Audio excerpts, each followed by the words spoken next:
Okay, so this is a video for those in Ireland who are sole traders, self-employed, small little business, a part-time little business on the side.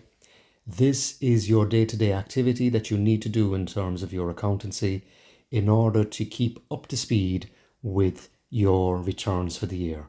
What are the benefits? Well, first and foremost, a significant reduction potentially in your tax returns. My returns last year were approximately 10k gross, and my tax returns were reduced to approximately 20%. And I put that down to capturing everything and then doing my day-to-day diligence. So here we go. What's the first thing to do? Well, I get a receipt. 90% of my bills and expenditure is based on fuel and so forth for the company. I scan using Adobe Scan. So I scan the receipt, usually at the petrol station, save it onto the phone. I'm not going to go through that. And then I go step 2, I open my little income and expenditure account. If you want to inquire about getting this, I might put the template up on the link if possible. So I go in there, I've created this template myself. Again, there's no straight road to Damascus, as they say, but as I said, I think this really captures everything. It's evolved over time. I have my profit and loss at the top, and the rest is calculated here. So all I need to do is essentially put in my income, whatever it is, put in a brief description, put in obviously the expense. I just need to update the template with a drop down for paid or unpaid. And then my expenditure. That's all I need to input. So again, I'm using Google Excel sheets, and I like it because it's fairly efficient to use. I can choose the date and so forth, and put in the entry, whatever it is, put in the amount, put in whether it's paid or unpaid, and that's for an income. For an expenditure then, the same thing, same circumstance. Now what I like about this is the fact that the description here, so I have 2 descriptions. I have the expenditure, and then I have a description which is directly linked to what is segmented in your income and expenditure form 11. So if I choose the drop down menu there, here we go. It is aligned to what would be segmented in the form 11 when you're doing that. So I choose whatever it is. So motor expenses, as I said, is my main one. Up here then we have automation as well. So every time I put in a figure in the total income and expenditure, it segments that, as you can see. Again, this is very much easier for you if you are, when you are doing your form 11 returns, you can just pull the numbers straight away from your total for the year of expenditure. And another aspect which is important here is the withdrawal. Now for me, I've set a tax liability per euro of 55%. That's a conservative estimate, and it keeps me out of trouble. So the maximum that I withdraw for whatever income I receive, so let's say for instance I received 1,200, the maximum I calculate to withdraw is 45%.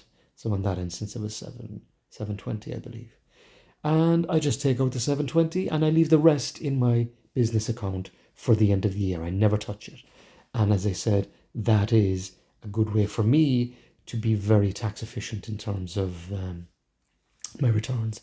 And as I said to you before, all of these here are linked again into what the Form 11 is looking for. Sales, receipts, turnover, that's a variable in there. I just input the value, and total expenditure, etc., etc.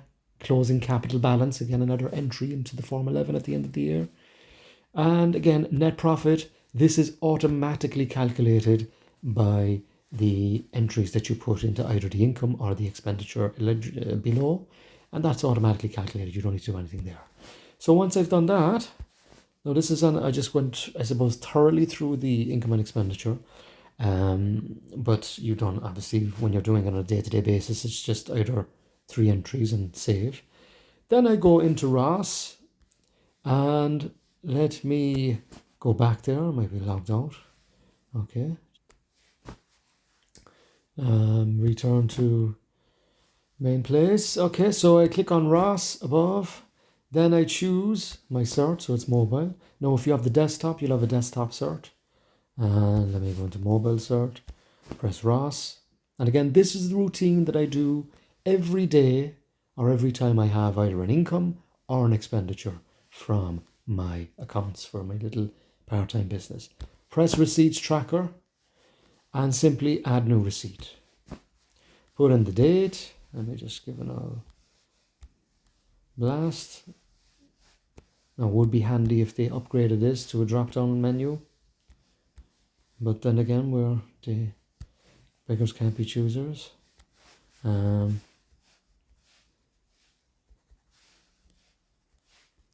And we put in then the category. So here we are. We have health expenses, remote working. I put in stuff for that. Rental. Now with the remote working, I do that in January because most of my bills in terms of remote work, ESB, gas, telephone, I accumulate them all up for the year and then I submit them that way. I have a separate ledger account for that as well. I'll probably go over that in a different video. Rental income, stay and spend, I think that's being phased out, but the main one is trade here for this example. So I press that. Now again, 90% of my expenses are expenses, not capital expenditure. And remember, for those that are unsure, capital expenditure is any tangible asset, and expenses really are things like fuel. Capital expenditure, things like vehicle and so forth. So I present the trade that I have. So that's the trade, put in the description. Diesel fuel, 87.90. And then I go down here and I choose the receipts. I press media picker, choose the receipt in PDF that I've downloaded from the Adobe scanner, and press add receipt, and it's as simple as that, and away you go. At the end of the year, it makes things so much easier because everything is auto-populated. Well, not everything, but the vast majority of things are auto-populated into your Form 11 based on the figures that you've entered, and also you must make sure that they're vouched. So you upload your physical receipts, and there you go. So it's significantly reducing the time, and it can lead to you reducing your tax liability also. Previous years, my tax liability was around 50%, and as I'm learning the process, the tax liability is going down, and I'm simply sharing that with you, my process in terms of filing returns and in terms of day-to-day expenses, how to record them and how to upload them to ROS. Thank you for watching, and I hope it's of help to you.